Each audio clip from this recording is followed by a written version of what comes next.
সহায়ক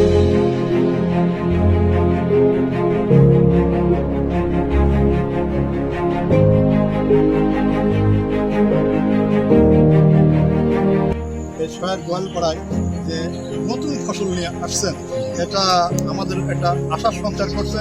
আমরা বাজারে গেলে বা শহরে গেলে বিভিন্ন যে শপিং মল আছে বিশেষ করে, সেখানে কিন্তু এই কফির তার আলাদা মূল্যায়ন আছে এবং অনেকেই শখের বশবর্তী হয়ে খায়। আবার অনেক জায়গায় আতিথেয়তা পালনে আপনি এক কাপ চায়ের বদলে যদি এক কাপ কফি দেন, তাহলে কিন্তু আপনার মানুষের খানিকটা বেড়ে গেল এবং স্ট্যাটাস বেড়ে যায়।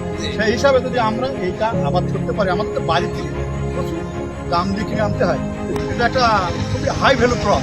সেই হিসাবে যদি আমাদের দেশে আমাদের কৃষকরা আবাদ করতে পারে, যে সমস্ত ফসল আবাদ করছে সেটা থেকে যদি এটা করতে পারে, এটা করলে আমার মনে হয় আর্থিকভাবে লাভবান হবে এবং আমাদের বাইরে থেকেও আমদানি করা লাগবে না।